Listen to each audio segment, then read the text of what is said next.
യഹോവയിൽ ആശ്രയിക്കുന്നവർ കുലുങ്ങാതെ എന്നേക്കും നിൽക്കുന്ന സിയോൻ പർവ്വതം പോലെയാകുന്നു.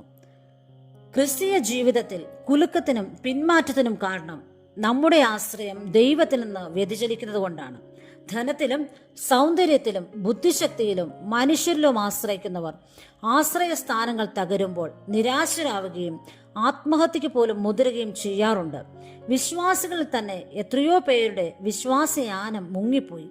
വേദപുസ്തകത്തിലെ ഉപദേശങ്ങൾ കടഞ്ഞെടുത്ത സത്തയാണ് മനുഷ്യരിൽ ആശ്രയിക്കുന്നതിനേക്കാൾ ദൈവത്തിൽ ആശ്രയിക്കുന്നത് നല്ലത് എന്ന വാക്യം. യഹോവയാം യാഹിൽ ശാശ്വതമായ ഒരു പാറയുള്ളതിനാൽ യഹോവയിൽ എന്നേക്കും ആശ്രയിപ്പിൻ. യഹോവയിലുള്ള ഈ ശാശ്വത പാറ നമ്മുടെ കർത്താവായ യേശുക്രിസ്തുവാണ്. മരുഭൂമിയിൽ അടിക്കപ്പെട്ടതും പിളർക്കപ്പെട്ടതും ഈ പാറയായിരുന്നു. മരുവിലെ ഇസ്രായേലിന്റെ ദാഹം ശമിപ്പിച്ച പാറ നമ്മുടെയും ദാഹം പോക്കും. മനുഷ്യൻ പരിമിതികളുള്ളവനാണ്, അവന്റെ ചെയ്തികളും അങ്ങനെ തന്നെ. ഈ ലോകം നശിക്കുന്നതാണ്, അതിന്റെ ഗതിയും അപ്രകാരം തന്നെ. പ്രഭുക്കന്മാരും അവരുടെ സഹായങ്ങളും മാറ്റപ്പെടും. അഖിലാണ്ട കാരണനായ ദൈവം അനശ്വരനും അനന്യനുമാണ്. അവൻ മഹത്വത്തിന്റെ ധനത്തിനൊത്തവണ്ണം അവൻ നമ്മെ അനുഗ്രഹിക്കും.